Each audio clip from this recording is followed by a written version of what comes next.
որևէ պետական մարմնում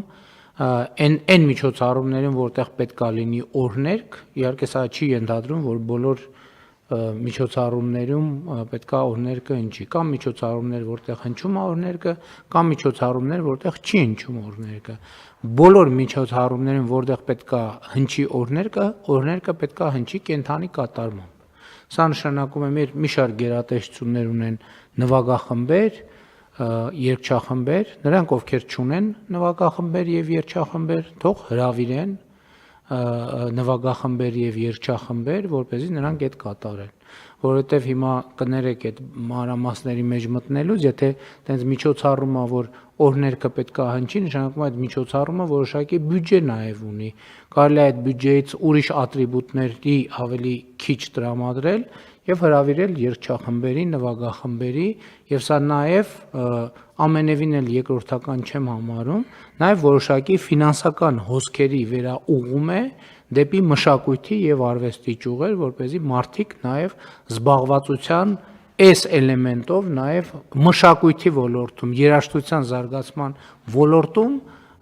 ներդրում է։ Եվ ուզում եմ ասել ընդհանրապես վերջերս առիթ ունեցել եմ խոսելու այն երկրներում, որտեղ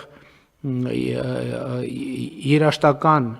մեծ եւ համաշխարհային նշանակության ժառանգություն է ձևավորվել, երբ որ այդ երաժշտության զարգացման պատմությունը ուսումնասիրում ես, գնում ես հանգում ես պետական եւ ոչ միայն պետական արարողակարգային միջոցառումների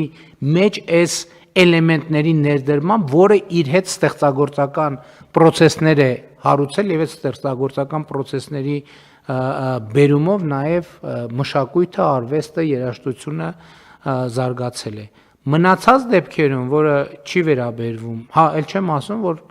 իսկ ինչի չեն կարող պետական երբ որ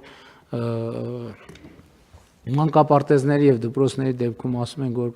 կարող են կատարել, կարող են լինել նաեւ պետական հիմնարկներում կարող են նույնպես խմբեր լինել, երգչախմբեր լինել, որոնք կարող են պետական օրհներգը կատարել եւ դա կարծում եմ շատ գեղեցիկ կլինի, իհարկե այդտեղ մի քիչ երգելու ընդունակության եւ տաղանդի հարց կա, բայց այս էլ մի հարց է, որը կարծում եմ